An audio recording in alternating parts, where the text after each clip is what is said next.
నమస్తే, welcome to city 24/7 top debate. నేను సురేష్. విభజన సమస్యలపై తొలి అడుగు పడింది. తెలుగు రాష్ట్రాల సీఎంలు హైదరాబాద్లో భేటీ అయ్యారు. విభజన సమస్యలకు ముగింపు పలికేందుకు చంద్రబాబు, రేవంత్ రెడ్డిలు ముందడుగు వేశారు.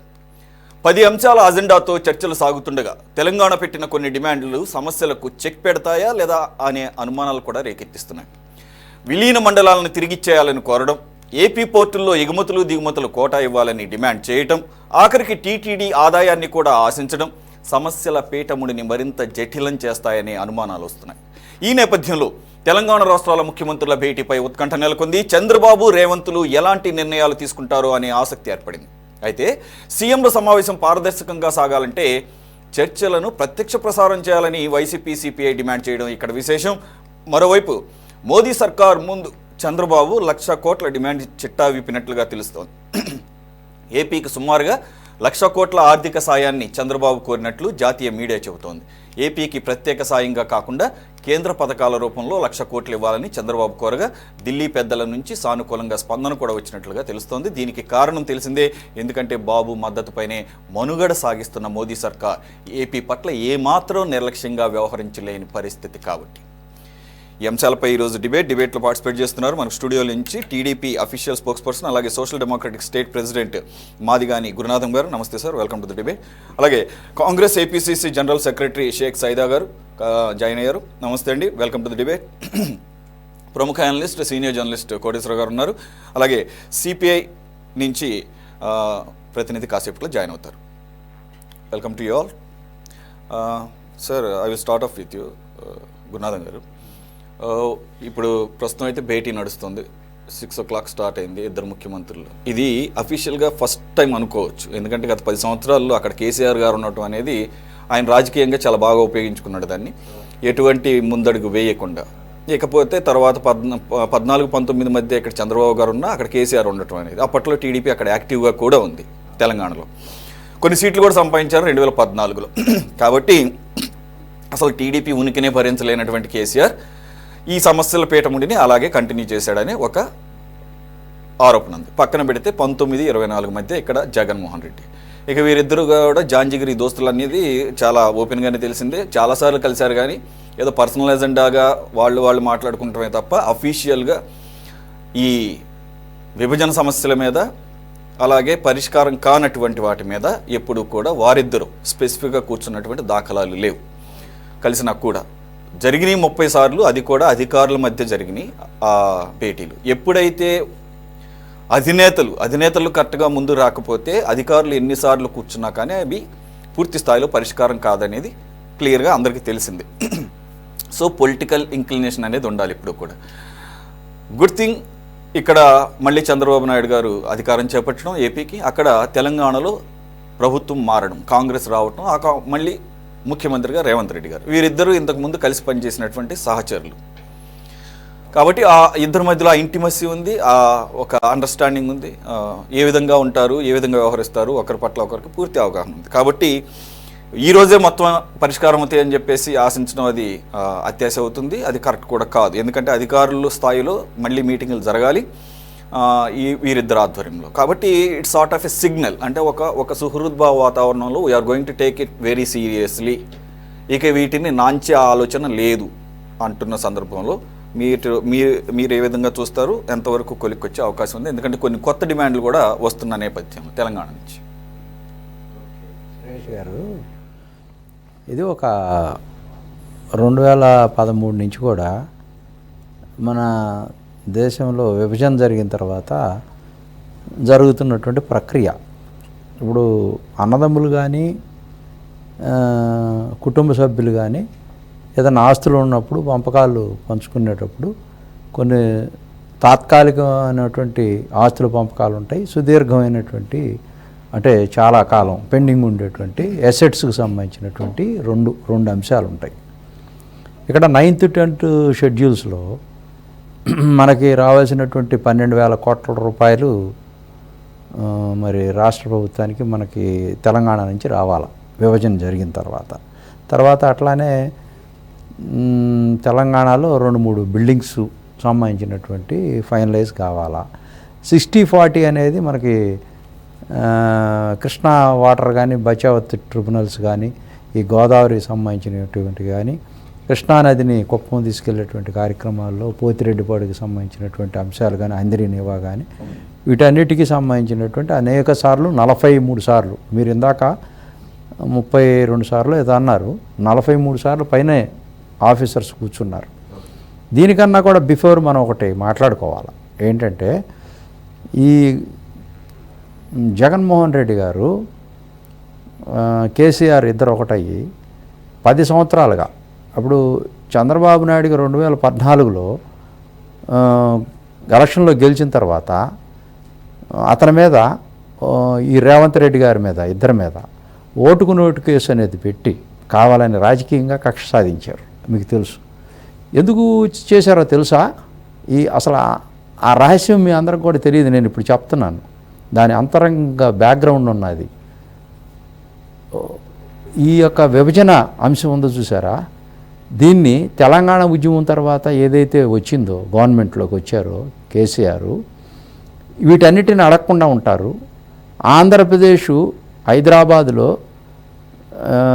ఏమీ కాలు పెట్టకుండా చంద్రబాబు నాయుడు గారిని ఇక్కడి నుంచి కట్టుబట్టలతో పంపించేసేయాలా ఏంటి, మీకేం ఆస్తులు చిల్లి పైసా కూడా.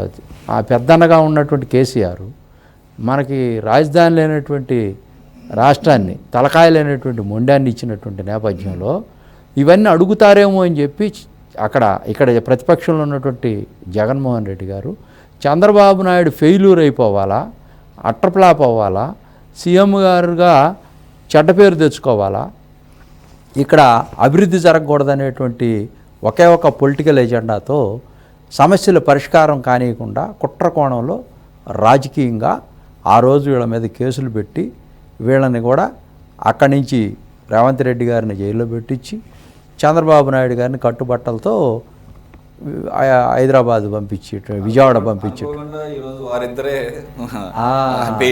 ఇక్కడ మనం గమనించాల్సిన అంశం ఏంటంటే బొత్స సత్యనారాయణ అసలు క్రెడిబిలిటీ లేనటువంటి వ్యక్తి ఈ రోజున అసలు మీటింగే జరగలేదు.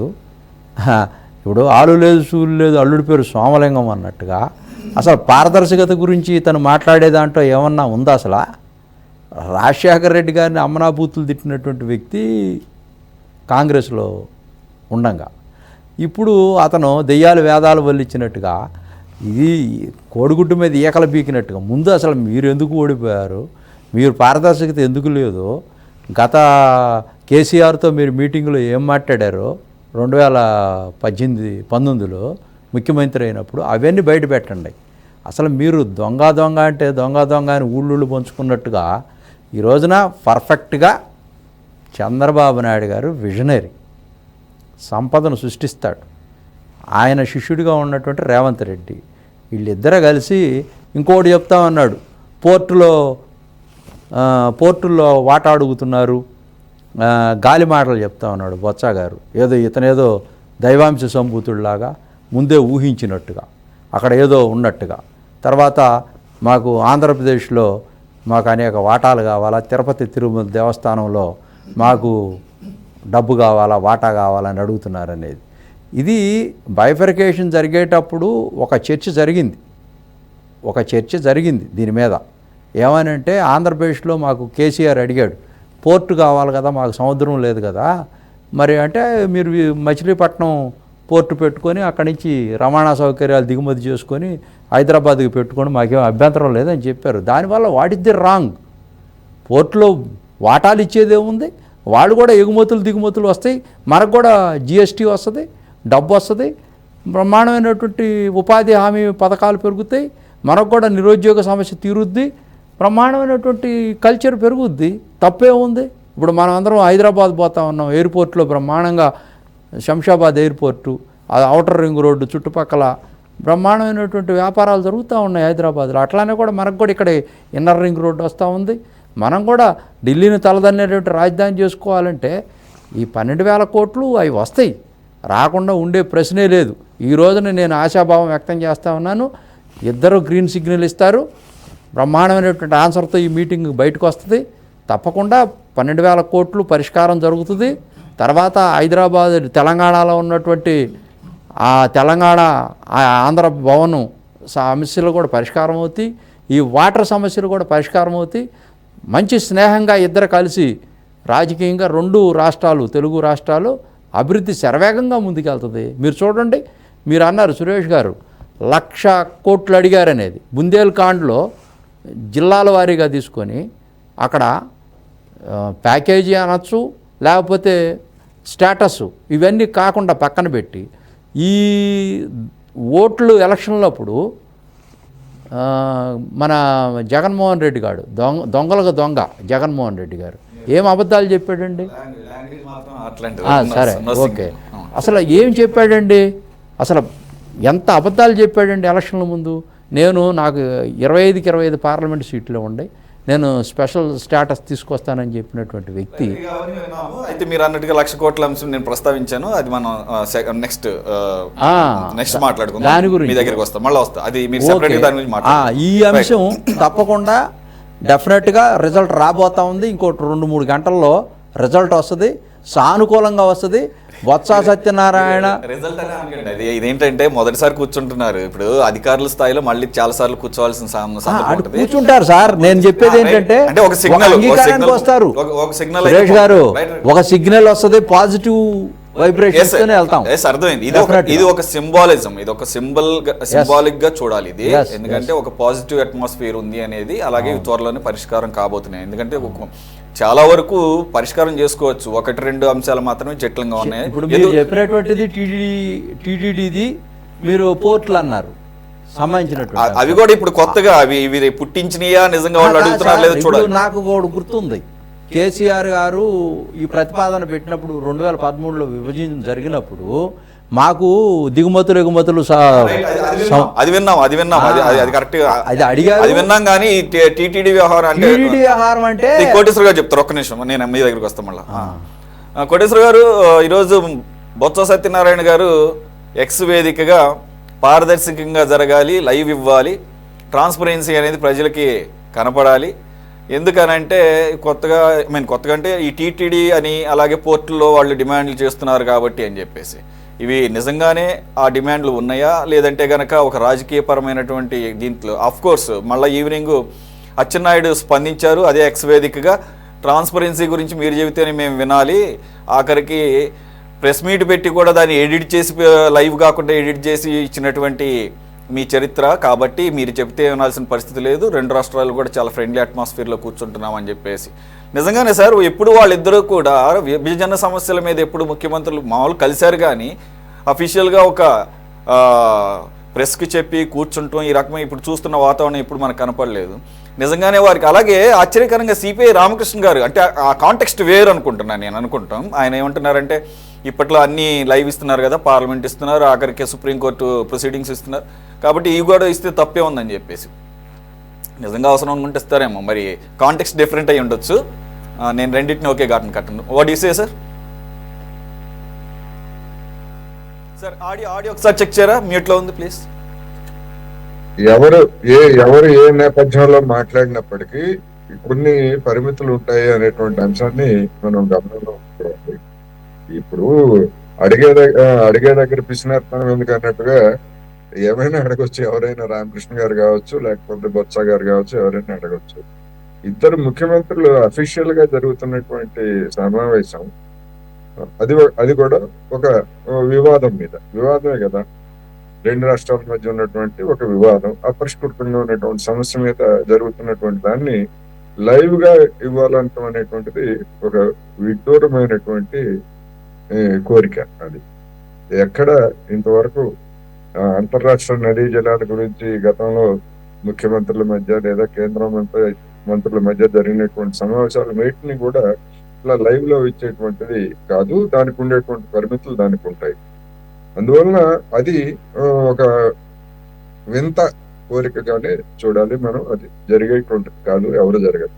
అలా అనుకున్నట్లయితే మరి సిపిఐ కేంద్ర కమిటీ సమావేశాలు, రాష్ట్ర కమిటీ సమావేశాలు, అది కూడా ప్రజల సమస్యల గురించి చర్చించేదేగా, వాళ్ళు కూడా లైవ్ పెట్టి ఉతుక్కోవచ్చు కదా అవసరమైనప్పుడు. అందుకని అది మరి ఎందుకైనా మాట్లాడారు, సరే ఆయన విచక్షణకే వదిలేద్దాం.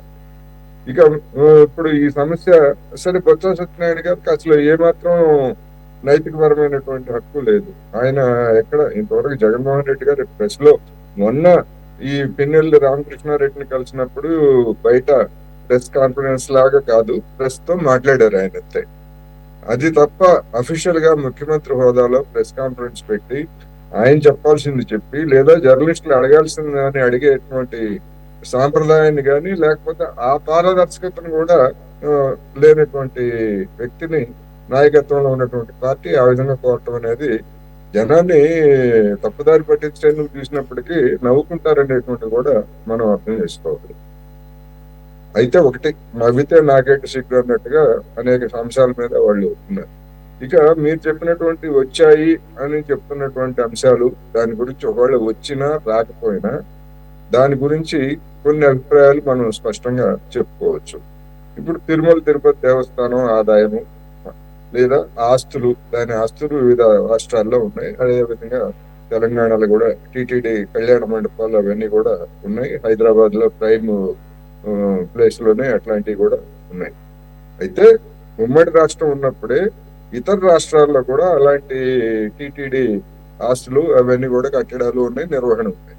ఇప్పుడు రాష్ట్రం విడిపోయినంత మాత్రాన మిగతా రాష్ట్రాలకి ఏ విధమైనటువంటి ప్రోటోకాల్స్ లేకపోతే నిబంధనలు గతంలో పాటించారో ఇప్పుడు తెలంగాణకు కూడా అట్లాగే పాటిస్తారు. అక్కడ ఉన్నటువంటి ఆస్తుల నిర్వహణ అనేటువంటిది ఆ టిటిడి బోర్డే చూసుకుంటారు. దానికి వచ్చేటువంటి ఆదాయాలు కానీ వ్యయాలు కానీ అవన్నీ కూడా వాళ్ళే చూస్తాయి. దానిలో వాటా అడగటం అనేటువంటిది కనుక చేసేట్లయితే మిగిలిన రాష్ట్రాల్లో ఉన్నటువంటి టిటిడి ఆస్తులు కళ్యాణ మండపాలు మిగిలిన రాష్ట్రాల్లో ఉన్నాయి. వాళ్ళు కూడా మరి మా సంగతి ఏమిటని కూడా అడుగుతారు. అది జరిగేటువంటిది కాదు. అది అందువలన జరిగిందా లేదా, ఆ ప్రస్తావన వచ్చిందా లేదా మనకు తెలియదు, కానీ వచ్చినా కానీ అది ఎవరు అంగీకరించినటువంటి అంశం. ఇక పోర్టు అనేటువంటిది, పోర్టులో రిజర్వేషన్ లేకపోతే వాటానా అనేటువంటి దానికి వచ్చినా గానీ అదే పరిస్థితి. ఎందుకంటే ఆ విధంగా రాష్ట్రాలకి, సముద్ర తీరం లేని రాష్ట్రాలకి మాకు సముద్రం లేదు కదా, మాకు కూడా వాటా కావాలి అని చెప్పేసి అటువంటి డిమాండ్లు కనుక చేసేట్లయితే అది గొంతెమ్మ కోరిక లాగానే డెఫినెట్ గా కనిపిస్తుంది. కావాలంటే తెలంగాణకి కానీ, ఎందుకంటే ఇప్పుడు బెర్తులని ప్రైవేటీకరిస్తున్నారు, ప్రైవేట్ సంస్థలకి అప్పగిస్తున్నారు నిర్వహణకు సంబంధించి.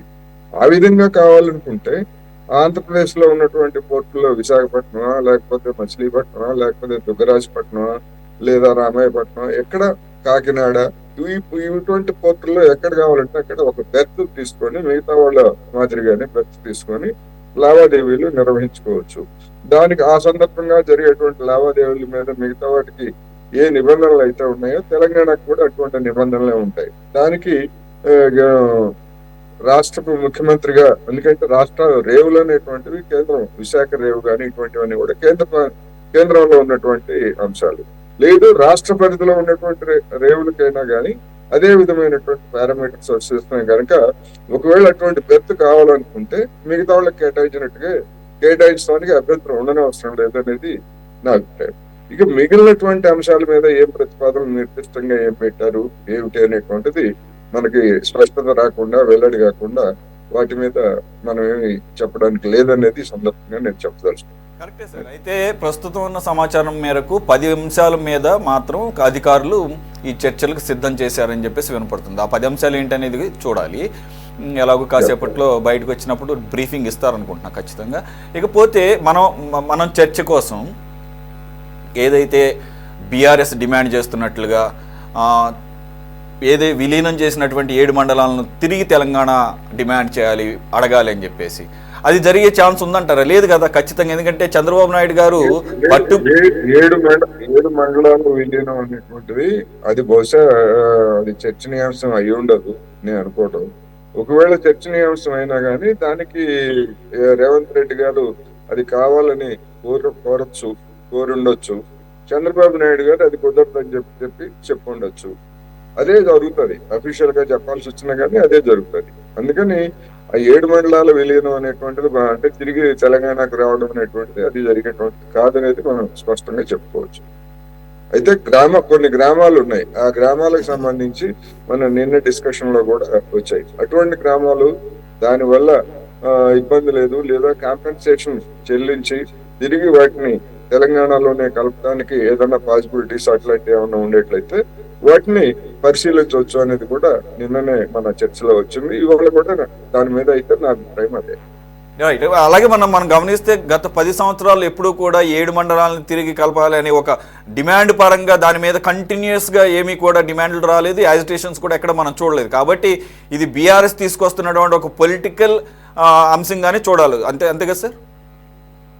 అంటే 7 మండలాలు తిరిగి కలపాలనేటువంటి డిమాండ్ అధికారంలో ఉన్నటువంటి బీఆర్ఎస్ చేయకపోయినప్పటికీ ఇది అన్యాయంగా ఇచ్చారు, కలిపారు అనేటువంటి విమర్శలు గతంలో కాంగ్రెస్ కూడా చేసింది.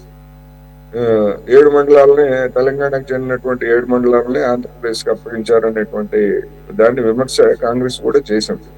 అయితే అది మ్యాటర్ ఆఫ్ ఫ్యాక్ట్ గా రాజకీయంలో భాగంగా చెప్పొచ్చు తప్ప అది కుదిరితేనే మేము మిగతా అంశాల మీద మేము సంప్రదింపులకు వస్తాము, లేదా మిగతా వాటి మీద అంగీకరిస్తాము అనేటువంటి డిమాండ్ తెలంగాణ ప్రభుత్వం పెడుతుందని నేనైతే అనుకోవట్లేదు. అలాగే ఆ రోజు పట్టుబట్టి చంద్రబాబు నాయుడు ఆ రోజు పట్టుబట్టి అవి కలిపిన తర్వాత, అది కూడా ఆర్డినెన్స్ రూపంలో తీసుకొచ్చిన తర్వాత ఈయన ప్రమాణ స్వీకారం చేశారంటే ఒక సహేతుకమైన కారణం ఉందనేది అర్థమవుతుంది. అక్కడ ఆ 7 మండలాలు ముంపు మండలాలు అవుతాయి కాబట్టి అక్కడ ప్రజలు ఇబ్బంది పడకుండా రీహాబిలిటేషన్, రీలొకేషన్ కోసం చేసినటువంటి ప్రక్రియ కాబట్టి ఒక మంచి ఉద్దేశంతోనే అవి కలిపారు కదా, అలా అర్థం చేసుకోండి. డెఫినెట్ గా అందుకనే ఇప్పుడు మిగిలినటువంటి గ్రామాలు లేదా మిగిలినటువంటి మునక ప్రాంతాలకు సంబంధించి ఛత్తీస్గఢ్ తోనూ అదేవిధంగా తెలంగాణతో కూడా ఇంకా రిహాబిలిటేషన్ కి సంబంధించినటువంటి కొన్ని సమస్యలు ఉన్నాయి. అవి ఇంకా పెండింగ్ లోనే ఉన్నాయనేటువంటిది చంద్రబాబు నాయుడు గారు విడుదల చేసినటువంటి పోలవరం శ్వేతపత్రంలోనే పేర్కొన్నారు. అందువల్ల దానికి సంబంధించినటువంటి కాంపెన్సేషన్ కూడా ఇప్పుడు సరే అది రాష్ట్ర ప్రభుత్వం ఇస్తుందా కేంద్ర ప్రభుత్వం ఇస్తుందా అనేటువంటి తెలంగాణకు అనవసరం. అది వాళ్ళకి కావాల్సింది ఏంటంటే వాళ్ళ ప్రాంతాల్లో ఉండేటువంటి మునిగిపోయేటువంటి గ్రామాలలో ఉన్నటువంటి వాళ్ళకి రీహాబిలిటేషన్ చేయాలి. అందుకని ఆ రీహాబిలిటేషన్ అయ్యేటువంటి ఖర్చును భరించాల్సింది కేంద్ర ప్రభుత్వమా ఆంధ్రప్రదేశ్ ప్రభుత్వమా అనేది ఆ 2 ప్రభుత్వాల మధ్య ఉన్నటువంటి సమస్య. తెలంగాణకి లేదా ఛత్తీస్గఢ్ కి సంబంధం లేదు. వాళ్ళు కోరేది ఏంటంటే ఫెయిర్, న్యాయమైనటువంటి కాంపెన్సేషన్ మా ప్రాంతాల్లో మునిగిపోయినటువంటి మా ప్రజలకు ఇవ్వాలి అనేటువంటిది వాళ్ళు డిమాండ్ చేస్తారు. దాని మీద అది అంగీకరించాలి అనేది నా అభిప్రాయం. ఎందుకంటే మునిగిపోయేటువంటి వాళ్ళకి ఫెయిర్, న్యాయంగా సమానమైనటువంటి లేదా న్యాయమైనటువంటి పరిహారం చెల్లించమని అడగటం అనేది కొంచెం కోరిక కాదు. అది రేవంత్ రెడ్డి గారు కోరినా లేదా ఛత్తీస్గఢ్ కోరినా ఇంకోటి ఒరిస్సా కోరినా. అందుకని అది అటువంటి వాటిని ఉదారంగా, ఎందుకంటే ప్రజలకే వెళ్ళేది, ప్రభుత్వాలకు వెళ్ళేది కాదు లేదా ప్రైవేట్ వాళ్ళకి వెళ్ళేది కాదు. అందుకని అటువంటి వాటిని అంగీకరించాలి అనేది కూడా ఈ సందర్భంగా నేను చెప్తున్నా. అయితే ఇంకా దాని గురించి ఏమి అడుగుతున్నారు, వీళ్ళు ఏం చెప్పారనేది రాలేదు కనుక వాటి మీద మనం కామెంట్ చేయలేం. కానీ ఒకవేళ అడిగితే మాత్రం ఫెయిర్ కాంపెన్సేషన్ అనేది అడిగితే మాత్రం దాని దగ్గర వివాదపడాల్సినటువంటి అవసరం లేదు. అయితే ఇక్కడ ఒక సమస్య వస్తుంది. తెలంగాణ అడిగినటువంటి ఫెయిర్ కాంపెన్సేషన్ అడిగినంత మాత్రం ఇక్కడ ఇస్తే ఆంధ్రప్రదేశ్ లో ఉన్నటువంటి వాళ్ళు కూడా అంతే మొత్తం అదే నిబంధనల ప్రకారం ఇవ్వాల్సి వస్తుంది. అందుకని మరి అసలు రాష్ట్ర ప్రభుత్వమే ఇవ్వాల్సి వచ్చేట్లయితే అది వాళ్ళు ఉన్నటువంటి 3 పార్టీల కూటమికి పెద్ద భారం కాబోతుంది. 35,000 కోట్ల రూపాయలు కాంపెన్సేషన్ ఇవ్వాలంటే, మరి ప్రాజెక్టు పూర్తయ్యే లోపల కాంపెన్సేషన్ ఇవ్వాలంటే చంద్రబాబు నాయుడు గారు చెప్పినట్టుగా 3 ఏళ్లలోనూ 4 ఏళ్లలోనూ 5 ఏళ్లలోనూ అది కనుక ఆ ప్రాజెక్ట్ పూర్తయ్యేట్లయితే ఆ లోపల ముంపు కూడా సమస్య వస్తుంది కనుక ఈ 5 ఏళ్ల లోపలే 35,000 కోట్లు, అది 35,000 కోట్లు అనేది గతాంచన. ఇప్పుడు పెరిగినటువంటి ధరలతో అది ఇంకా పెరగచ్చు. అందుకని అంత మొత్తాన్ని కేటాయించడానికి చంద్రబాబు నాయుడు గారు ప్రభుత్వం సిద్ధపడుతుందా, లేదా అంత మొత్తాన్ని భరించడానికి కేంద్రం ముందుకు వస్తుందా? ఎందుకంటే కేంద్రం ఎక్కడ కూడా కమిట్ కాలేదు. మేము దాన్ని పరిశీలిస్తామని కానీ లేకపోతే ఇంకోటి చేస్తామని కానీ ఎక్కడా కమిట్ కాలేదు. తెలుగుదేశం నాయకులు లేకపోతే అధికారంలో ఉన్నటువంటి మంత్రులు, ఎమ్మెల్యేలు వీళ్ళు మాకు హామీ ఇచ్చింది అని చెప్తున్నారు. కానీ నాకు తెలిసినంత వరకు ఎక్కడ అఫీషియల్ గా కమిట్ కాలేదు. కమిట్ కావడానికి దానికి కేంద్ర ప్రభుత్వానికి ఒక పోలవరం సమస్య కాదు, కేంద్ర ప్రభుత్వ ప్రాజెక్టులుగా చేపట్టినటువంటి మిగతా రాష్ట్రాల్లో కూడా ఇలాంటి సమస్యలు వచ్చినప్పుడు ఆ రాష్ట్రాలకు కూడా ఈ పరిహారం, రీహాబిలిటేషన్ RR ప్యాకేజీని చెల్లించాల్సి ఉంటుంది. అందుకని ఇది ఒక జాతీయ విధానంలో భాగంగా ఉంది కనుక కేంద్ర ప్రభుత్వం ఏం చేస్తుంది అనేటువంటిది ఇప్పుడు ఆసక్తికరంగా ఉంది. తెలుగుదేశం పవన్ కళ్యాణ్ వీళ్ళ గురించి చెప్తున్నటువంటి పలుకుబడిని ఏ విధంగా కేంద్ర ప్రభుత్వం మీద వాళ్ళు ప్రయోగిస్తారు?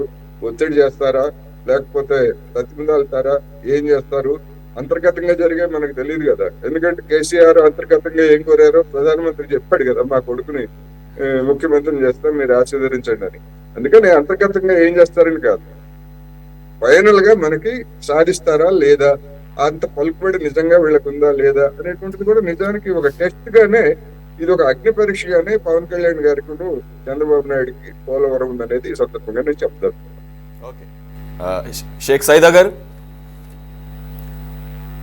కాంగ్రెస్ మీ అక్కడ తెలంగాణలో మీ పార్టీ ఉంది, ఇక్కడ టీడీపీ ఎన్డీఏ గవర్నమెంట్ ఉంది. 6 నెలల క్రితం అక్కడ గవర్నమెంట్ ఫామ్ అయింది, జస్ట్ లాస్ట్ మంత్ ఇక్కడ గవర్నమెంట్ ఫామ్ అయింది. అయితే ఇక్కడ ఒక శుభసూచకం ఏంటంటే ఇద్దరు ముఖ్యమంత్రులకి ఒక అండర్స్టాండింగ్ ఉంది, ఇంతకుముందు కలిసి పనిచేసిన అనుభవం ఉంది. ఇద్దరికి కూడా ఒకరి పట్ల ఒకరికి పూర్తిగా ఒక అండర్స్టాండింగ్. కాబట్టి ఏవైతే ఈ 10 సంవత్సరాల పాటు రకరకాల రాజకీయ కారణాలతో పీఠముడి వేసుకుని కూర్చున్నారు, అఫ్కోర్స్ 1-2 సమస్యలు ఉంటాయి, ఏది కొద్ది జటిలమైనవి. ఇందుకు కాసేపటి క్రితం గురునాథం గారు చెప్పారు, ఆస్తుల పంపకాల్లో ఎక్కడైనా కానీ 1-2 సంభవిస్తాయి.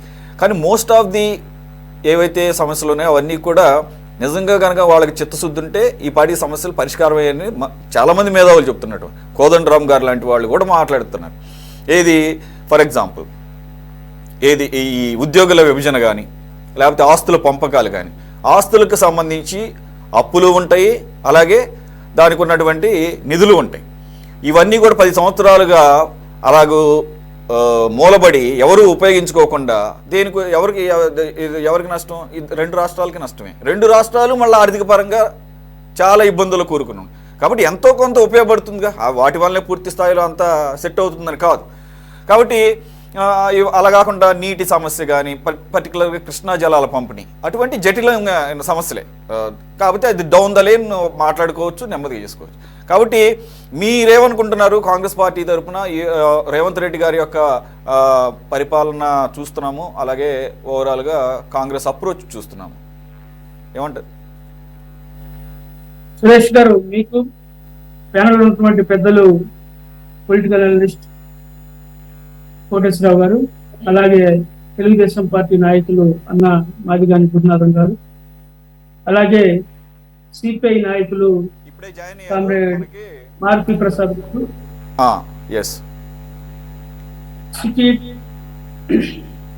24/7 వీక్షకులందరికీ కూడా నమస్కారం, శుభ సాయం.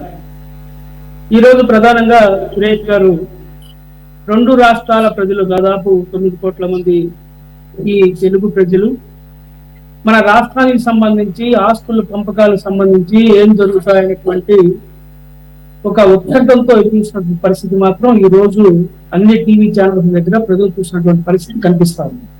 మంచి డిబేట్ పెట్టినందుకు మీకు యాజమాన్యానికి ధన్యవాదాలు తెలియజేస్తాను. ఈరోజు ప్రధానంగా మనం చూసినట్లయితే ఇద్దరు ముఖ్యమంత్రులతో పాటు మరి తెలంగాణ సంబంధించి రేవంత్ రెడ్డి గారు, బట్టి విక్రమార్క గారు, అలాగే ఆ చీఫ్ సెక్రటరీ శాంతి కుమార్ గారు, ఆంధ్రప్రదేశ్ నుంచి మరి చంద్రబాబు గారు, అలాగే 3 మంత్రులు సత్యప్రసాద్ గారు, అలాగే చీఫ్ సెక్రటరీ నీరబ్ కుమార్ గారు, బీసీ జనార్దన్ రెడ్డి గారు, వీళ్ళందరూ, దుర్గా ప్రసాద్ గారు, మన కందుల దుర్గేష్ గారు, వీళ్ళు ఈ యొక్క సమావేశంలో పాల్గొంటున్నారు, అధికారులు కూడా పాల్గొంటున్నారు. అయితే నేను ఇక్కడ చెప్పేది ఏంటంటే సురేష్ గారు, మన రాష్ట్ర విభజన జరిగి దాదాపు 12 సంవత్సరాలు కావస్తాము. ఈ 12 సంవత్సరాల నుంచి కూడా ఈ ఆస్తుల పంపకాలకు సంబంధించి మరి గతంలో 5 సంవత్సరాలు ఈ రాష్ట్ర ముఖ్యమంత్రిగా ఉన్నటువంటి తెలుగుదేశం పార్టీ నేత చంద్రబాబు కానివ్వండి, 2018-2019 దాకా, అలాగే 2019 నుంచి మొన్నటి వరకు మరి ముఖ్యమంత్రిగా ఉన్నటువంటి జగన్మోహన్ రెడ్డి కానివ్వండి, ఒక మంచి నిర్ణయం తీసుకోకుండా ఇప్పుడు దాకా కాలయాపన చేసినందుకు నిజంగా లక్షల కోట్ల రూపాయలు ఈ రోజు వృధాగా అయినట్లుగా మనం చూడాల్సిన పరిస్థితి. ఎందుకు చెప్తున్నానంటే ఈ మాట, అన్నదమ్ములు గ్రామాల్లో అన్నదమ్ములు ఇద్దరు తగులు ఆడుకుంటే, బాధలు వస్తే, ఇబ్బందులు వస్తే, ఆ కుటుంబ యజమానిగా తండ్రి ఇద్దరిని చెరో తోట వండుకొని, చెరోకి ఇద్దరు వండుకొని తినమని చెప్తారు. కానీ ఆస్తులు సైదా గారు మీకు ఇక్కడ అడ్డుపడుతున్నాను కాదు, మీకు ఇక్కడ అడ్డుపడుతున్నాను కాదు, మీరు అన్నది కరెక్టే. నేను కూడా అదే రిపీట్ చేశా ఇనీషియల్ రిమార్క్స్ లో.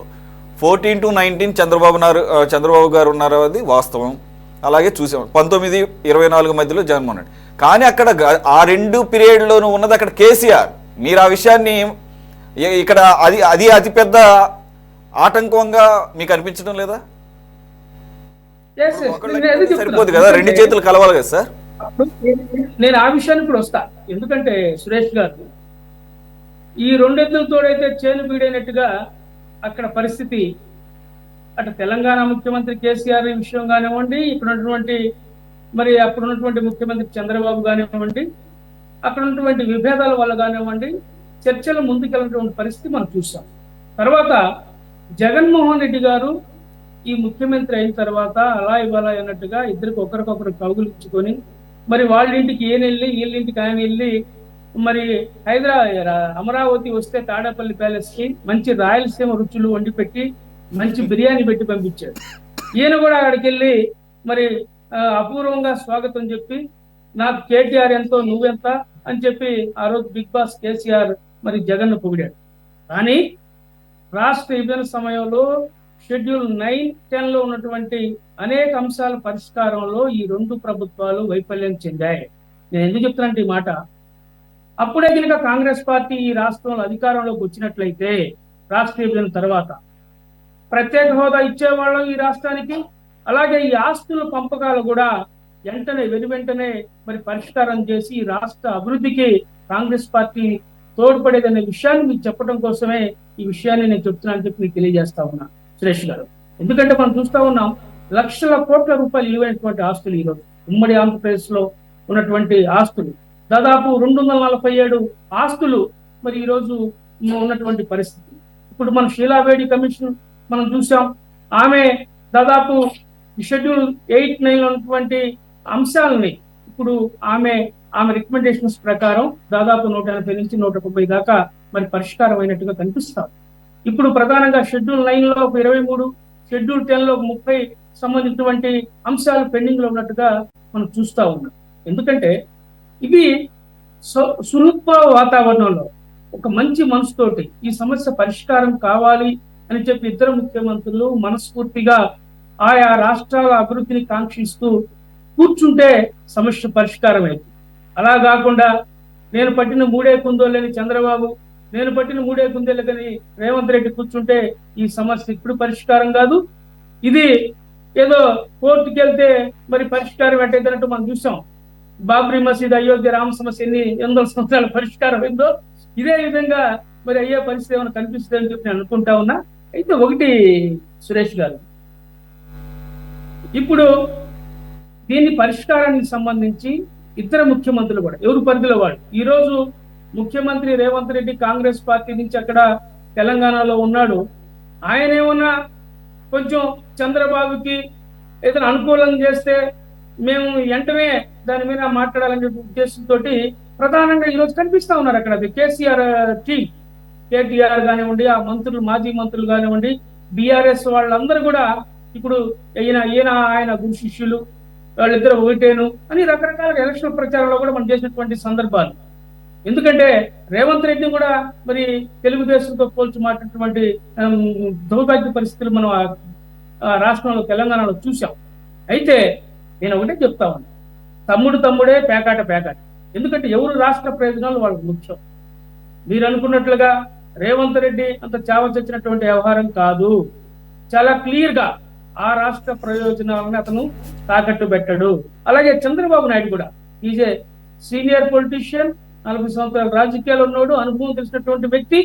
ఆయన కూడా చాలా క్యాల్కులేటెడ్ గా అధికారులు చెప్పేటువంటి విషయాలను కూడా అన్ని పరిగణలోకి తీసుకొని నదీ జలాలకు సంబంధించినటువంటి ప్రధాన సమస్య, అలాగే మరి విద్యుత్ బకాయిలకు సంబంధించి 7,700 కోట్ల రూపాయలు, అలాగే ఉమ్మడిగా వినియోగించుకోవాల్సినటువంటి 8,500 కోట్ల రూపాయలు నిధులు, అలాగే మరి హైదరాబాద్ లో ఉన్నటువంటి 3 ప్రధాన భవనాల పంపిణీ. ఇప్పుడే మనం చూసాం, ఆంధ్ర భవన్ సంబంధించి ఢిల్లీలో ఉన్నటువంటి ఆంధ్ర భవన్, తెలంగాణ భవన్, ఆంధ్ర భవన్ తో మనం విడగొట్టుకున్నాం. అది ప్రశాంతంగా అయిపోయింది. ఈ 8, 9 షెడ్యూల్ ఉన్నటువంటి 23 అలాగే ఈ 30 ఈ పెండింగ్ ఉన్నటువంటి సమస్యల్ని పరిష్కరించడంలో ఈ రెండు రాష్ట్ర ప్రభుత్వాలు, ఎందుకంటే ఈ అన్నదమ్ములు ఇద్దరు కొట్లాడుకొని పొలం బీడు పెడితే ఎవరికి నష్టం? ఎవరికి నష్టం? వాళ్ళిద్దరికి నష్టమే, మన రెండు రాష్ట్రాలకు నష్టమే. లక్షల కోట్ల రూపాయలు విలువైనటువంటి ఆస్తుల్ని, ఈ లక్షల కోట్ల రూపాయలు విలువైనటువంటి ఆస్తుల్ని మరి వెంటనే రెండు రాష్ట్రాలకి సామరస్యపూర్వకంగా పరిష్కారం అయ్యే విధంగా చర్యలు తీసుకోవాలా. ఏదైతే షీలావేడి కమిటీ ఏదైతే రికమెండేషన్ చేసిందో ఆల్రెడీ ఈ ఒక ఒప్పందానికి వచ్చినట్లుగా మనకు తెలుస్తా ఉంది. ఇప్పుడు కేవలం ఉన్నటువంటి షెడ్యూల్ 8, 9 లో ఉన్నటువంటి 23 అంశాలు, ఈ యొక్క 30 అంశాలని మీరు అన్ని అంశాలని ప్రస్తావించారు. మీరు అన్నది కరెక్టే. ఇకపోతే మనతో జాయిన్ అయ్యారు సిపిఐ పల్నాడు జిల్లా సెక్రటరీ అప్పరాజు మారుతి వరప్రసాద్ గారు. నమస్తే సార్. సార్ ఒకసారి మీ ఆడియో మ్యూట్లో ఉంది, అదొకసారి మ్యూట్ తీసేయండి. ఆడియో మ్యూట్లో ఉంది. Okay sir. ఓకే సార్, ఇప్పుడు ఓకే సార్. నమస్తే అండి. సార్ నేను ఫస్ట్ రైట్ పాయింట్కి వచ్చేస్తాను, మనకి ఎక్కువ సమయం లేదు. ఇంకొక అంశం కూడా చర్చించాలి. సైదా గారు చెప్పినట్టు ఏదైతే రేవంత్ రెడ్డి గారు, చంద్రబాబు నాయుడు గారు ఇంతకుముందు ఎంత కలిసి పనిచేసినా ఇప్పుడు వాళ్ళిద్దరూ కూడా రెండు తెలుగు రాష్ట్రాలకు ముఖ్యమంత్రులు. ఎవరి ప్రయోజనాలు వాళ్ళు కాపాడుకోవాల్సి ఉంటుంది. ఇంకోటి వాళ్ళ పార్టీలు కూడా వేరు, ఆ పార్టీ ప్రయోజనాలు కూడా కాపాడుకోవాలి. కాబట్టి ఇంతకుముందు జస్ట్ క్యాజువల్గానే రేవంత్ రెడ్డి గారిని మీ గురువు గారు లేకపోతే మీరు శిష్యుడు అని చెప్పేసి అంటే ఆయన చాలా సున్నితంగా తిరస్కరించారు. మీ ఇద్దరం సహచరులను కలిసి పని చేశాము అని చెప్పేసి. That was the transparency he's going to show అనేది అదొక సింబాలిజంగా కూడా భావించాలి. మరి ఈరోజు సిపిఐ రామకృష్ణ గారు ఎందుకని ఆ ట్రాన్స్పరెన్సీ కోసం లైవ్ ఇవ్వాలి అని చెప్పేసి ఒక ఆశ్చర్యకరమైన ప్రతిపాదన ఏదో బొత్స సత్యనారాయణ అడిగాడంటే ఒక అర్థం ఉంది. అది కూడా అర్థం లేనటువంటి ఒక మాట. ఏంటది? మొదటిసారి ఇద్దరు కూడా ఈరోజే కూర్చుంటున్నారు. ఇది ఇప్పుడే కూడా వెంటనే అయ్యేది కాదు, కానీ ఒక అండర్స్టాండింగ్ వస్తారు. ఇది ఒక సింబాలిజం, ఇది. కాబట్టి ఈ లోపల బొత్స సత్యనారాయణ అడిగారని అసలు వాళ్ళ ట్రాన్స్పరెన్సీకి ఎప్పుడైనా ఉంటే వాళ్ళు అడగడంలో అర్థం ఉంది. అసలు ఆలు లేదు సూలు లేదు, ఇంకా ముందుకు రాకముందే ట్రాన్స్పరెన్సీ లైవ్ కావాలి అని అంటే సాయంత్రానికి సిపిఐ రామకృష్ణ గారు అనగానే చాలా ఆశ్చర్యం అనిపించింది. ఏమంటారు సార్? సార్ వినపడుతుంది ప్రసాద్ గారు? మళ్ళా రామకృష్ణ గారు ఏమన్నారు సార్? ఇప్పుడు ఓకే సార్, మాట్లాడండి. రామకృష్ణ గారు ఏమన్నారు? అంటే ఒకటి ఇవి స్వాగతిస్తున్నాం అని అంటూనే అన్ని రకాల పార్లమెంట్ సమావేశాలు, అసెంబ్లీ సమావేశాలు, ఆఖరి సుప్రీంకోర్టు కూడా లైవ్ ఇస్తున్నప్పుడు ఇది కూడా ఒక ప్రత్యక్ష ప్రసారం ఇవ్వచ్చు కదా అని చెప్పేసి అన్నారు. కొద్దిగా ఆశ్చర్యం అనిపించింది అంటున్నాను. ఓకే. ఇప్పుడు రామకృష్ణ గారు అడిగితే తప్పే ఉందండి. ఇప్పుడు అది కూడా లైవ్ ప్రసారం ఉంటే ఇద్దరు సమావేశాన్ని ప్రజలు చూస్తారు. వాళ్ళ రాష్ట్రంలో వాళ్ళు కానీ మన రాష్ట్రంలో ప్రజలు కానీ నిజాలు తెలుసుకుంటారనే ఉద్దేశంలో ఆయన అడిగి ఉండొచ్చు. దాంట్లో తప్పే ఉంది. కానీ విషయం ఏంది, దాన్ని అలా వదిలేద్దాం, మిగిలిన విషయాలకు వచ్చేసేయండి. సరే అయితే చెప్పండి. అదే ఇప్పుడు ఈ విభజన అంశాలు ఈరోజు కూర్చుంటున్నారు. 10 సంవత్సరాలు పెండింగ్లో ఉన్నాయి. ఎందుకు పెండింగ్లో ఉన్నాయి అనేది మీకు కూడా తెలుసు. అక్కడ కేసీఆర్ 10 సంవత్సరాలు ఉన్నాడు. ఆయన యాక్చువల్గా కొంతమంది మేధావులకు చెప్తున్న దాని ప్రకారం అర్థమైంది ఏంటంటే చాలా చిన్న సమస్యలు ఏదైతే సంస్థల్లో ఉన్న ఉద్యోగుల విభజన ఫైల్ కూడా కేసీఆర్ ఎప్పుడు ఎదురుగు పెట్టుకొని దాన్ని ఎప్పుడు కూడా అడ్రస్ చేయలేదు. ఒక పొలిటికల్ అడ్వాంటేజ్ తీసుకొద్దాం అన్న ఉద్దేశంతోనని చెప్పేసి ఒక ప్రముఖ మేధావి అంటం కూడా విన్నాను నేను. కాబట్టి ఇవి ఏదో ఒక నీటి సమస్యలు, కృష్ణా జలాల పంపిణీ అట్లాంటివి అంటే ఖచ్చితంగా అది లాంగ్ ప్రాసెస్, టైం పడుతుంది. ఎందుకంటే 50% అడుగుతుంది తెలంగాణ. అంత ఈజీగా అది ఇద్దరి మధ్య వచ్చేది కాదు. కేంద్రం కూడా ఇన్వాల్వ్ అవ్వాల్సి ఉంటుంది. అలాగే ట్రైబ్యునల్స్ యొక్క తీర్పులోనే అవి తీసుకోవాలి.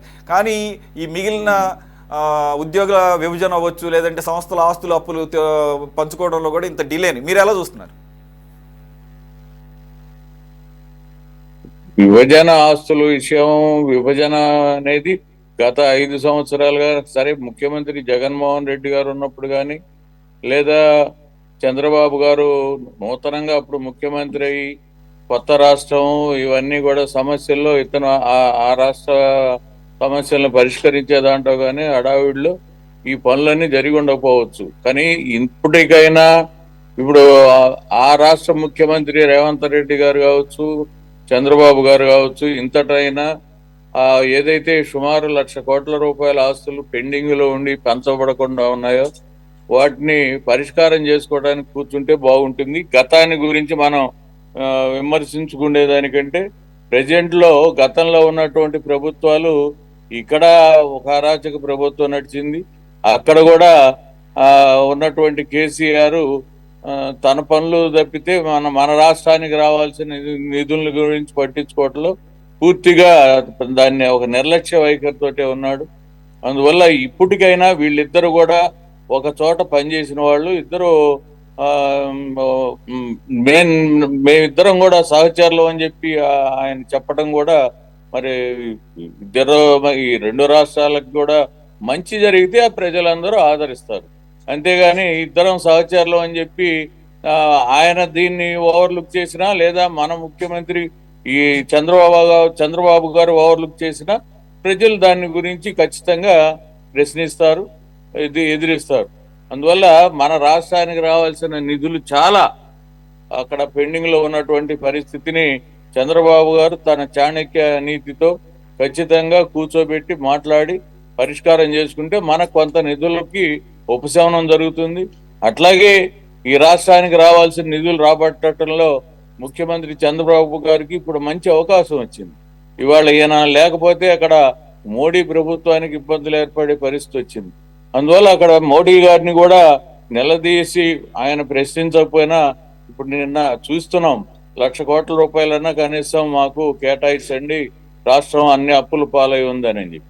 సరే, అది ఆ విధంగానైనా నిధుల్ని రాబట్టుకోనైనా రాష్ట్రాన్ని పెండింగ్ లో ఉన్నటువంటి సుమారు 12 లక్షల కోట్ల రూపాయలు ఈ రాష్ట్రం అప్పుల్లో పడి ఉంది. ప్రజలందరూ కూడా ప్రజల తలనెత్తి మీద ఒక్కోళ్ళకి ఎంత అప్పులు పడి ఉన్నాయో ఇప్పుడు మీకు అర్థమవుతా ఉంది. అందువల్ల ఆంధ్రప్రదేశ్ ని బయటపడేయాలి, ఆంధ్రప్రదేశ్ ని ఆర్థికంగా ముందుకు తీసుకురావాలి, ఇక్కడ ఉన్నటువంటి యువతకు ఉద్యోగాలు రావాలి అంటే పరిశ్రమలు రావాలి, అట్లాగే పెట్టుబడి రావాలి.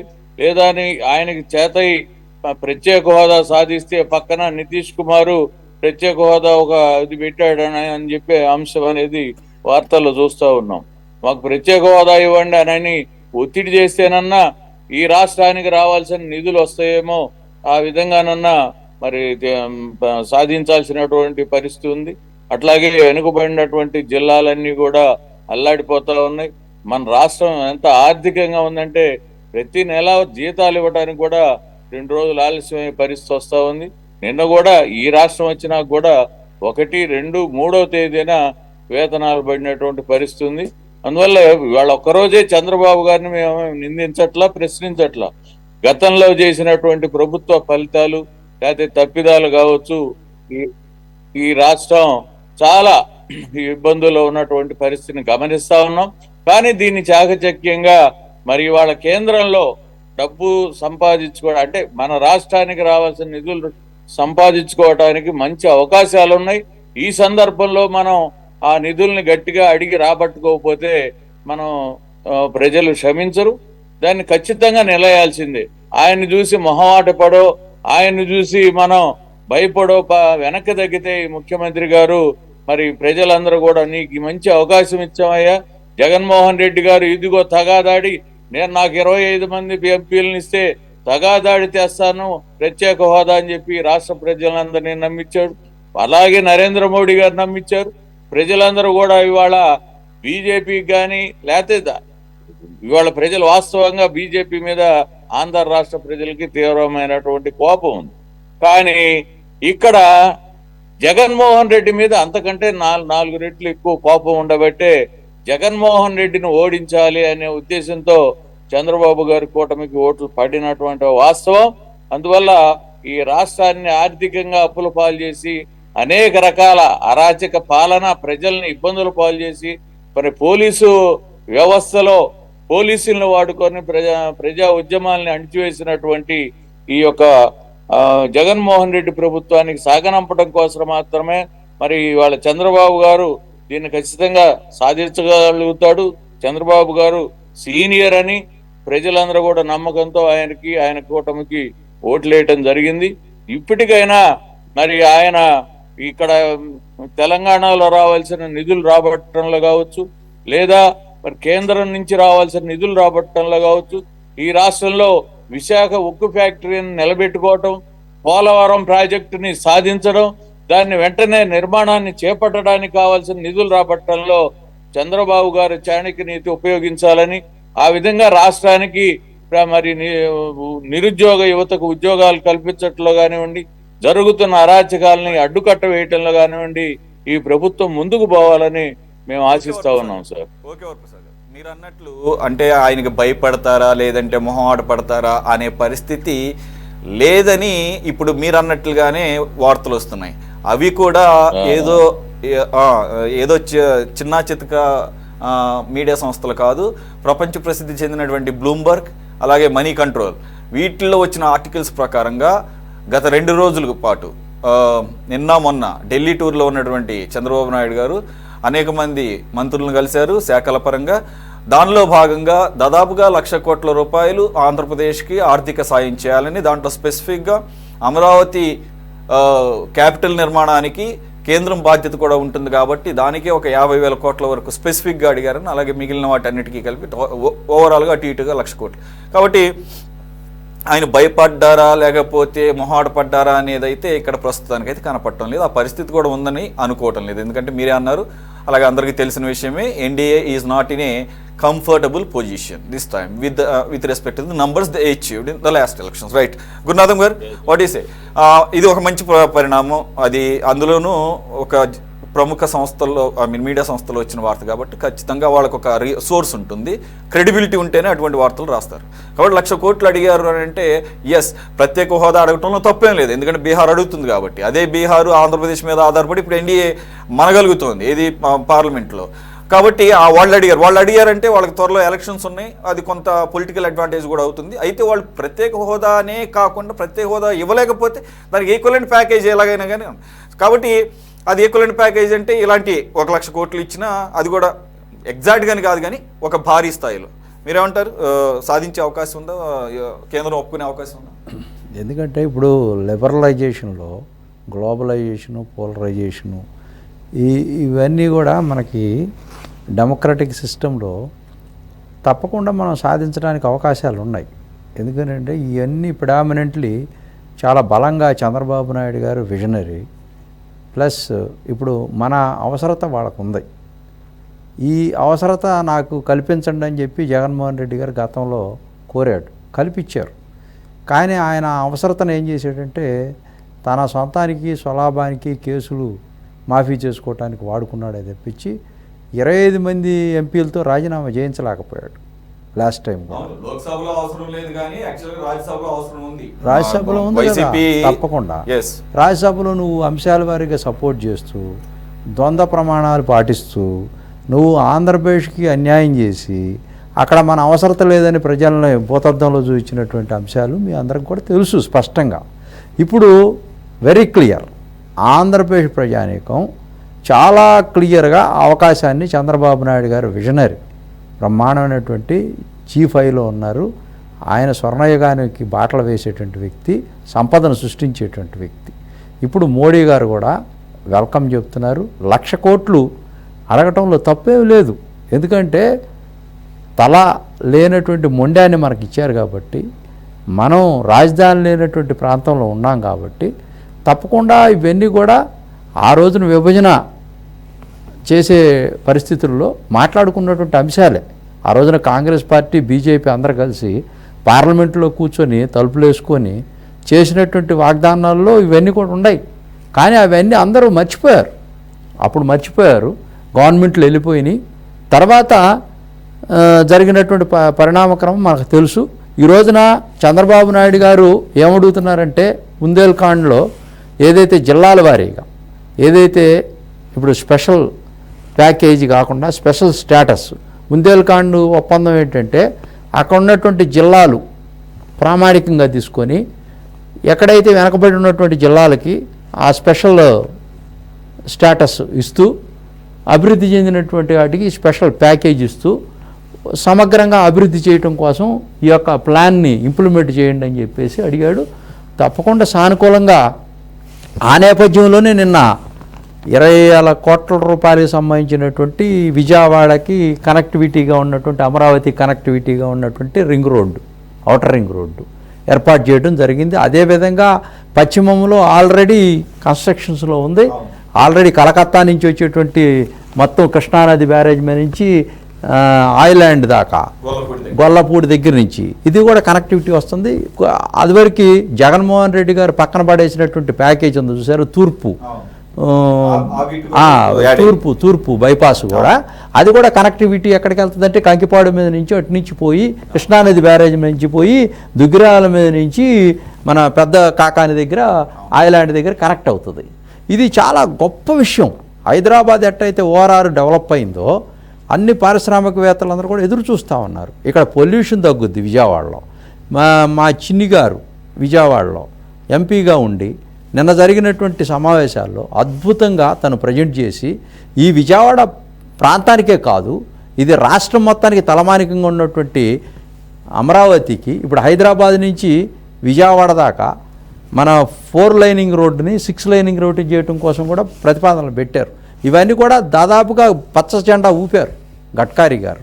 మరి ఇది ఒక విజనరీ కదా. 25,000 కోట్ల రూపాయలు పచ్చ జెండా ఊపారు. గ్రౌండ్ అవ్వాలని కోరుకుంటున్నాం యాజ్ సూన్ యాజ్ పాసిబుల్. తప్పకుండా అవుతుంది. మనకి ఎక్కువ సమయం లేదండి. ఇక్కడ ఈ సెకండ్ రౌండ్లో మనం ఏంటంటే ఈచ్ పర్సన్ ఒక 4 మినిట్స్ పాటే మళ్ళీ ఎప్పుడన్నా మాట్లాడదాము. Right, thank you. మీరు కూడా చాలా అంశాలు ప్రస్తావించారు.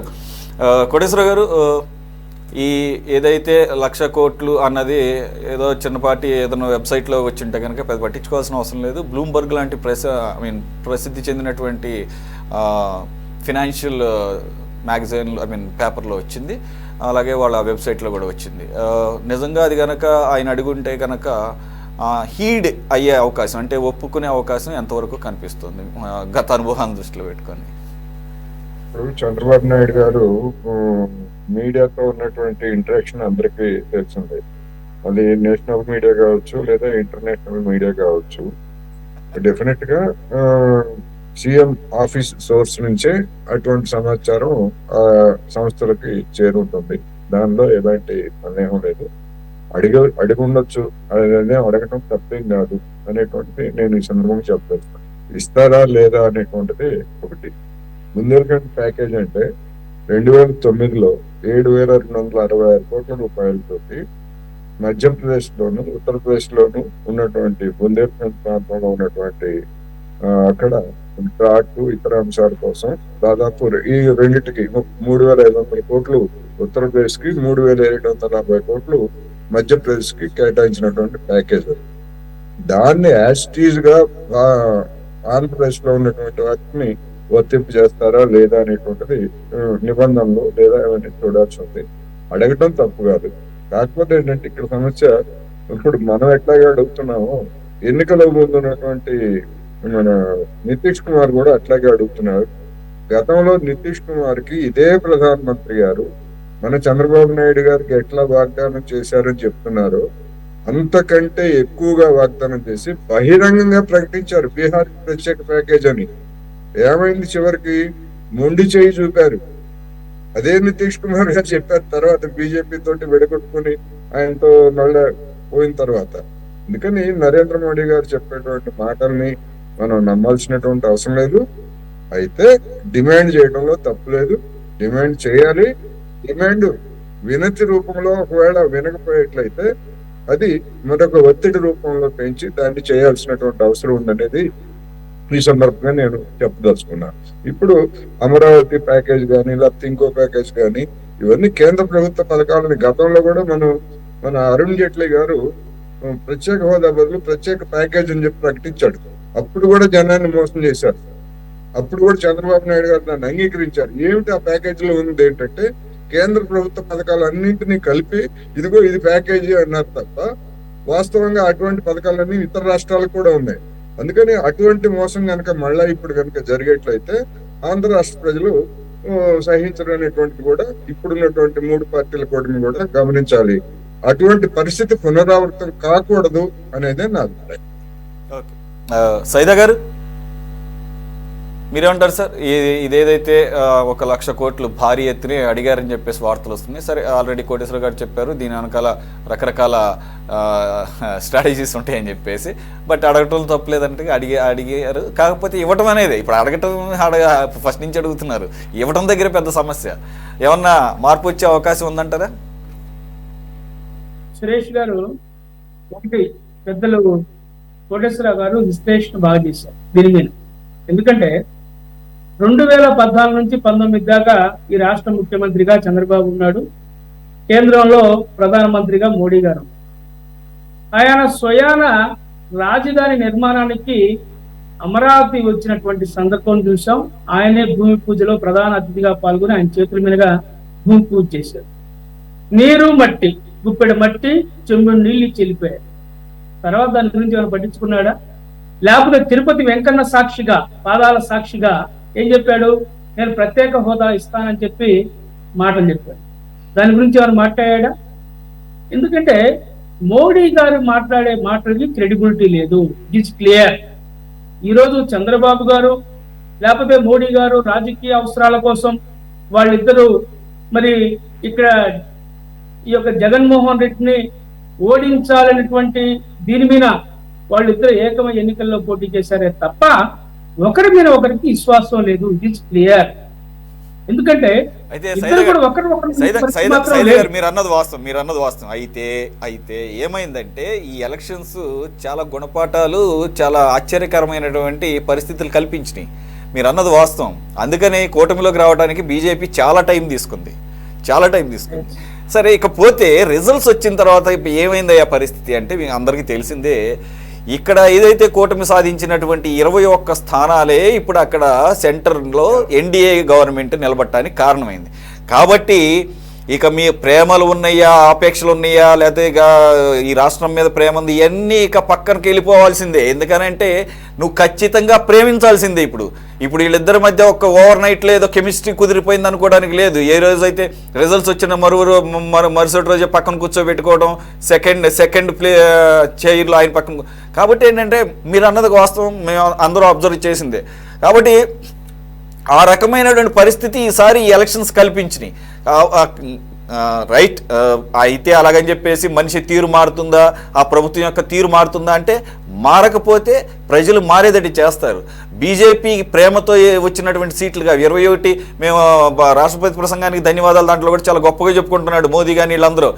మేము అసలు ఎరగదీసేసాము, ఆంధ్రప్రదేశ్లో 21 స్థానాలు క్లెయిమ్ చేసుకోవడానికి మీకు అసలు అర్హతే లేదు, మీ వల్ల ఇంకొక 1-2 ఎంపీ సీట్లు పోయినాయి. అరకపోయిందంటే కారణం బీజేపీ వల్లనే. రైట్, ఏ కూటమి ఉంది, వాళ్ళు ఏమన్నా ఫీల్ అయినా కానీ ఐ డోంట్ కేర్. ఎందుకంటే అక్కడ బీజేపీ లాభపడింది పొత్తు ద్వారా. బీజేపీ టీడీపీ జనసేన యొక్క ఓట్ల శాతంతో లాభపడింది. బీజేపీ ఒంటరికి వెళ్తే ఈ ఏపీలో వాళ్ళ స్టేక్ ఏంటనేది అందరికీ తెలిసిందే. రైట్, అన్ఫార్చునేట్గా వాళ్ళకి అవసరం పడేటట్టుగా తీసుకొచ్చారు ప్రజలు. Good thing. అందుకనే సార్ ఇక్కడ ఏంటంటే మనం ఒక పాజిటివ్ ఆస్పెక్ట్లో ఆశిద్దాం అంటున్నాను. క్లోజ్ చేయండి సార్ సాయి గారు. ఏం చెప్పిందంటే ఒక మాట, ఎందుకంటే చెరుక బెల్లం పెట్టమంటే పెట్టదు, క్రషర్ లో పెట్టాల్సింది. మనం ఎంత చంద్రబాబు గారు ఢిల్లీ పదే వెళ్ళి ఆయనకి వెంకటేశ్వర స్వామి పట్టం ఇచ్చి లడ్డు పెడితే ఆయనేమి నిధులు ఇవ్వడు. It is clear. ఇందాక ఎందుకంటే మీడియాకి 1,00,000 కోట్లు అడిగారు ఏం చెప్తా ఉంటారు జనరల్ ఇది. కానీ ప్రధానంగా చంద్రబాబు గారు నిన్న సమావేశానికి వెళ్ళినప్పుడు ప్రధానమంత్రిని మంత్రులను కలిసినప్పుడు కనీసం ప్రత్యేక హోదా గురించి ప్రస్తావించలా. ఇంకెక్కడ చెప్పాలి, ఎవరు నమ్మాలి చెప్పండి. మనం మీరు ప్రత్యేక హోదా గురించి పాయింట్ ఏంటంటే అడిగి లేదనిపించి పాయింట్ ఒకటి, బీహార్ ఎలాగో అడిగింది, ఒకవేళ ఇస్తే ఖచ్చితంగా ఏపీకి ఇవ్వాల్సిందే అనివార్యమైన పరిస్థితి. రెండోది, వాళ్ళు ఆల్రెడీ ముగిసిన అధ్యాయం అని పలుసార్లు చెబుతున్నారు. ఈవెన్ ఎలక్షన్ రిజల్ట్స్ తర్వాత కూడా వారి ఎంపీ ఆయన మినిస్టర్ కూడా అయ్యాడు శ్రీనివాస్ వర్మ గారు, ఆయన కూడా చెప్పాడు ఒకటి వైజాగ్లో ఉన్న స్టీల్ ప్లాంట్ విషయం అయితే గనక అది ప్రైవేటీకరణ జరగకుండా పూర్తి స్థాయి ప్రయత్నం చేస్తాం అని అన్న మనిషే ఇక ప్రత్యేక హోదా అంటారా, అది ఆల్రెడీ పాలసీ పరంగా తీసుకున్న డెసిషన్ అది లేదు. బట్ దానికి ఈక్వలెంట్గా ఆంధ్రప్రదేశ్కి రావాల్సిన వాటికి పూర్తి స్థాయిలో కాబట్టి ఏంటంటే చంద్రబాబు నాయుడు గారు ఆయనకు ఆల్రెడీ ఉన్న ఎక్స్పీరియన్స్ బట్టి ఏ రకంగా వ్యవహరించాలనే దాని మీద ప్రత్యేక హోదా అడిగారు, లేదనిపించుకున్నారు అనేది కాదనుకుంటా. ఎలాగో బీహార్ అడిగింది కాబట్టి లెట్స్ వెయిట్ అండ్ సీ అని అనుకోవచ్చు. రాష్ట్ర ప్రజల ఆకాంక్ష ఇప్పుడు మీకు ఎన్ని నిధులు వచ్చాయని కాదు, ప్రత్యేక హోదా వస్తే ఈ రాష్ట్రానికి అనేక పరిశ్రమలు వస్తాయి, మీరు అన్నది కరెక్ట్. అనేక మీరు అన్నది కరెక్ట్. IPలు వస్తాయి, అసలు నిత్యావసర మీరు అన్నది కరెక్ట్. పరిష్కారం అయింది. మీరు అన్నది correct. That is the power of special category status. ఇక అడగటాలు లేదనిపించుకోవటాలు అడుక్కోవటాలు ఇవ్వటాలు ఏముండవు. You will be entitle to get all the benefits through the special category status. అది చట్టపరంగా వస్తుంది. మీరు అన్నది కరెక్ట్. కాకపోతే ఇప్పుడున్న పరిస్థితుల దృష్ట్యా నేను చెప్తున్నాను అక్కడ ఏం జరుగుంటుంది అనేది. సైదా గారు right, I will come back to you. I mean మనకు సమయం ఎక్కువ లేదు సార్. వరప్రసాద్ గారు కంక్లూడ్ చేయండి సార్, ఒక 2 minutes ప్లీజ్. ఏం చెప్పమా? అదే ఈ 1,00,000 కోట్ల వ్యవహారం సార్, 1,00,000 కోట్లు అడిగారా లేకపోతే 1,50,000 కోట్లు అడిగారా, 75,000 కోట్లు అడిగారో, భారీ స్థాయిలో అడిగే హక్కు ఆంధ్రప్రదేశ్కు ఉంది. స్పెషల్ కేటగిరీ స్టేటస్ ఎలాగూ అది లేదంటున్నారు కాబట్టి. కాకపోతే ఇక్కడ ఎన్డీఏ గవర్నమెంట్ ఈసారి ఇటువంటి నీడ్స్కి ఎంతవరకు తలొగ్గే అవకాశం ఉందంటుంది? అంటే మన ముఖ్యమంత్రి కానివ్వండి, ఇక్కడి నుంచి పోయే రిప్రజెంటేషన్ మాట్లాడే పటిష్టమైనటువంటి ఒక సూత్రబద్ధమైన వైఖరితో కొంత ప్రణాళిక పద్ధతిలో పోయి మాట్లాడటం. ఇప్పుడు మనం 1,00,000 కోట్లు అడిగారు, చంద్రబాబు గారు 1,00,000 కోట్లు అడిగారు అని చెప్పి అంటున్నారు. ఇటు వార్తలు కూడా వస్తున్నాయి. ఆ 1,00,000 కోట్లు అడిగేదంటూ అర్హత ఉంది. కానీ ఆయన 1,00,000 కోట్లు ఒకసారిగా ఇస్తాడని అయితే మేమేం ఆశించట్లేదు. ఏదో 10,000 కోట్లు 20,000 కోట్లు ఇచ్చి దఫాల వారీగా ఇస్తానని చెప్పొచ్చు, లేదా ఆయన దానికి తగ్గట్టు ఇంకేదైనా మార్గాలు మన ముఖ్యమంత్రి గారికి చెప్పడానికి ప్రయత్నం చేయొచ్చు. కానీ మనం పటిష్టమైనటువంటి ఒక సూత్రబద్ధ వైఖరితో మాట్లాడకపోతే అవి రావు.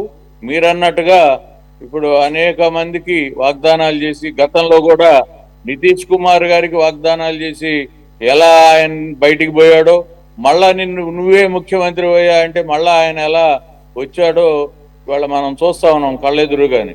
ఇండియా కూటమిని ఏర్పాటు చేసిన నితీష్ కుమారు ఇవాళ మళ్ళా ఎన్డీఏ కూటమిలో చేరాడు. అందువల్ల ఈ రాష్ట్రం మనం అందరం కూడా అక్కడ ఉన్నటువంటి పెద్దలు మాట్లాడే వాళ్ళు కానివ్వండి, మనం ఆలోచించేది ఏంటంటే గత అరాచక పాలన ఈ రాష్ట్రంలో ఆంధ్రప్రదేశ్లో చాలా దుర్మార్గమైనటువంటి పరిపాలన జరిగింది. దానికి ప్రజా సంఘాలు కానీ, ప్రజలు కానీ, సామాన్యులు కానీ ఈ కూటమి ఒక బీజేపీని చూసి కాదు, ఇక్కడ మీరన్నట్టు బీజేపీ బ్రహ్మాండంగా లబ్ధి పొందింది. 3 ఎంపీలు ఏంది, ఎమ్మెల్యేలు గెలవటం ఏంది, వాళ్ళకి 0.5% ఓటింగ్ లేని వాళ్ళు కూడా ఇవాళ లబ్ధి పొందినటువంటి పరిస్థితి. అందువల్ల లబ్ధి పొందిన వాళ్ళు ఈ రాష్ట్రంలో అడుగు పెట్టాలి, ఈ రాష్ట్రంలో బాగా వేయాలి, ఈ రాష్ట్రంలో తెలుగుదేశం లేదా జనసేనతో పొత్తులో మళ్ళీ ఈ రాష్ట్రంలో నేను బీజేపీ అనేది ఎట్లా పాదుకోవాలని అనుకున్నారో, గతంలో వాళ్ళు చెప్పినటువంటి అనేకమైనటువంటి మరి ఈ రాష్ట్రానికి ప్రత్యేక హోదా ఇస్తాం, ఢిల్లీని తలదనే రాజధాని ఇస్తానని, అనేక అంశాల్లో ఈ రాష్ట్రాన్ని అభివృద్ధి చేస్తామని చెప్పినటువంటి నరేంద్ర మోడీ గారు గత జగన్మోహన్ రెడ్డి పాలనలో కూడా ఆయన ఇచ్చింది ఏమీ లేదు. ఆయన కేసులు జోలికి పోకుండా ఉన్నాడు తప్ప ఆయన ఈ రాష్ట్రానికి ఇచ్చింది ఏమీ లేదు. ఇప్పటికైనా మంచి అవకాశం వచ్చింది. ఈ ముఖ్యమంత్రి గారు మరి అన్ని సమర్థవంతంగా అన్ని విషయాలు తెలుసు. ఈ రాష్ట్రంలో గత అనుభవం ఉంది ఆయనకి.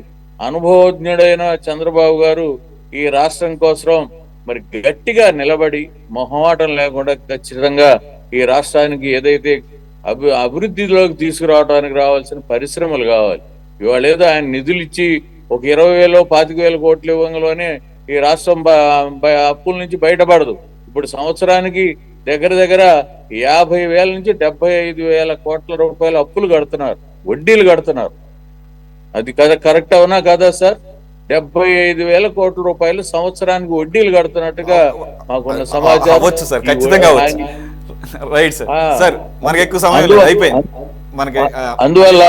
అందువల్ల దయచేసి మనం అందరం కూడా ఆలోచించాల్సింది, ఈ రాష్ట్రానికి ఏదో 25,000 కోట్లు 30,000 కోట్లు ఇస్తే ఈ రాష్ట్రం అభివృద్ధి పదంలోనో గట్టి పరిస్థితి లేదు.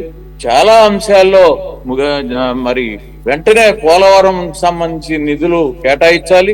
పోలవరం మొత్తం కూడా కేంద్రమే భరించి పోలవరాన్ని వెంటనే ముందుకు తీసుకెళ్ళాలి. విశాఖ స్టీల్ ఫ్యాక్టరీని ఇది మరి హామీ ఇచ్చామంటున్నారు, లేదా దాని మీద ఖచ్చితంగా మనం పోరాడాల్సినటువంటి పరిస్థితులు ఉన్నాయి. విశాఖని మేము కాపాడుతామని చెప్పి కూటమి ప్రభుత్వం అంటోంది.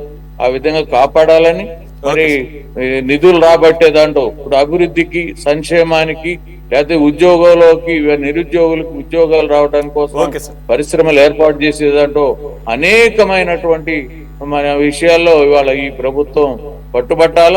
అట్లాగే ఇప్పుడు చర్చలు జరుగుతున్న మరి అవతల తెలంగాణ ముఖ్యమంత్రితో జరుగుతున్న చర్చల్లో గట్టిగానే మన వంతుకు సుమారుగా 1,00,000 కోట్లు ఆస్తులు మనకు రావాల్సినవి ఉన్నాయి, ఆర్టీసీ ఆస్తులు ఉన్నాయి చాలా.